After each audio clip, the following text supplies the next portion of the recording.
이 땅에 육신이 되어 오신 하나님의 독생자. 회개하라. 회개하고 회개에 합당한 열매를 맺어라. 회개하라. 이미 심판의 도끼가 나무 뿌리에 놓여 있다. 누구든지 좋은 열매를 맺지 아니하는 나무마다 그 도끼에 찍혀 지옥불에 던져질 것이다. 때는 주후 26년 말엽. 그러니까 메시아 예수가 나사렛 집을 떠나 본격적으로 인류 구원을 위한 공생애를 시작하기 대략 6개월 전쯤 호련히 유대 광야에 어떤 선지자가 나타나 사람들에게 회개의 메시지를 외치기 시작했다. 여보게, 자네 들었는가? 글쎄, 지금 유대 광야에 어떤 선지자가 호련히 나타나 회개의 메시지를 선포하고 있다네. 나도 얼핏 듣긴 들었네만 그 사람은 거칠고 황량한 광야에 기거하면서 낙타털로 만든 옷을 입은 채 허리에는 가죽띠를 띠고 있다지.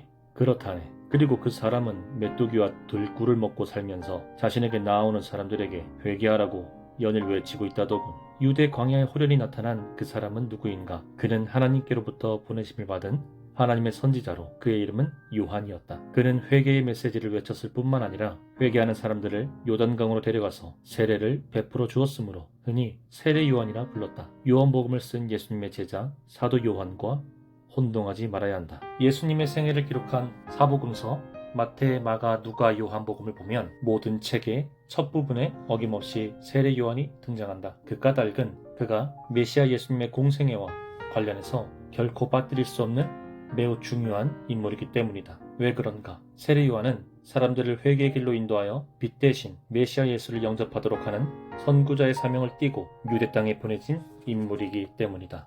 특히 그는 메시아 예수가 출현하기 바로 직전에 보내진 구약의 마지막 선지자요 신약의 첫 선지자라는 점에서 매우 중요한 인물이었다. 후일 예수님도 이런 점을 충분히 인정하셨다. 예수님보다 6개월 먼저 출생한 세례 요한, 육신적으로는 예수님의 이종 사촌이기도 한 그는 로마 황제 디베로 통치 15년에 유대 광야에 호련히 등장하여 메시아 예수의 선구자로서 자신의 사역을 시작했다. 그리고 예수님은 30세쯤 되던 해에 세례 요한보다 6개월 후에 등장하여 세례 요한에게서 세례를 받으신 뒤 본격적으로 공생애를 시작하셨다.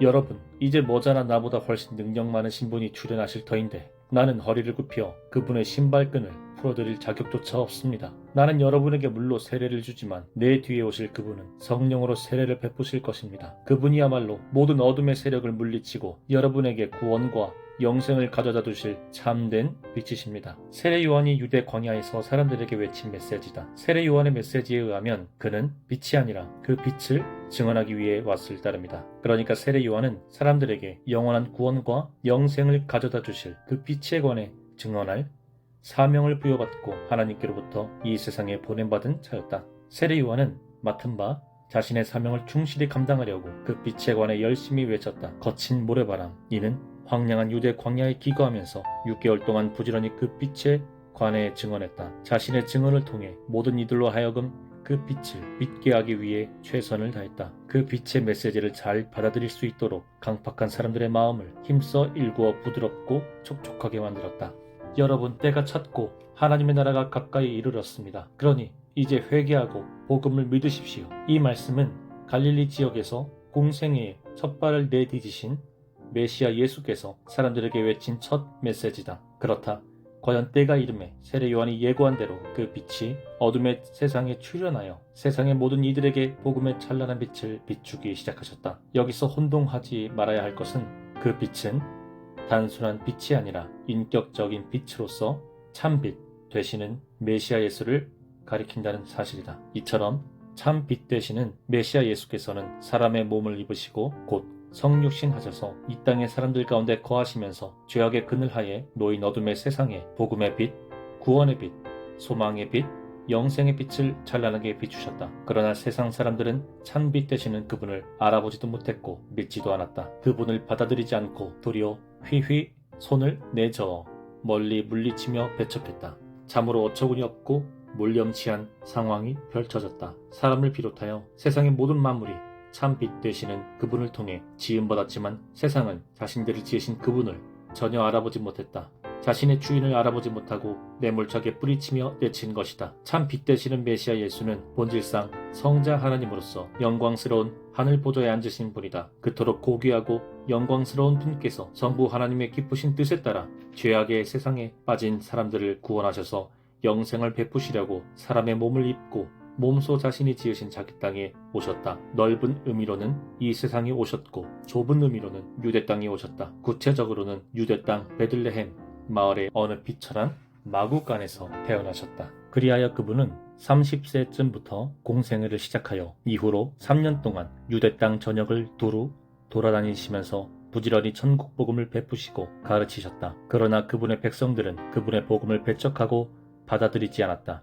그분의 백성들이라 함은 좁게는 유대 백성을, 넓게는 세상 모든 사람들을 가리킨다. 이처럼 그분의 백성들은 자신들에게 구원과 영생을 가져다주는 그분의 천국 복음을 받아들이지 않았을 뿐만 아니라 도리어 천국 복음을 전하는 그분을 크게 미워하여 그분을 붙잡아 십자가에 못 박아 죽여버렸다. 자신들을 지으신 주인이시고 자신들에게 구원과 영생의 기쁜 소식을 전하신 그분을 악의에 가득 찬 살기 든든한 기세로 붙잡아 죽이는 천인 공노할 만행을 저지른 것이다. 그러나 세상의 모든 사람들이 참 빛 되시는 그분을 배척한 것은 아니었다. 그분을 믿고 그분이 전하는 천국 복음을 마음속에 받아들인 사람들도 있었다. 그런 자들에게는 위대한 보장이 주어졌다. 그 보장은 이미 받아들인 자들뿐만 아니라 지금 받아들이는 자들 그리고 장차 받아들일 모든 자들에게 예외 없이 주어지는 참으로 영광스러운 보장이다. 이는 장차 줄 것이다라는 미래의 약속이 아니라 믿고 받아들이는 그 순간에 이미 주어졌다는 확실한 보장이다. 그리고 그 보장은 영원토록 변치 않는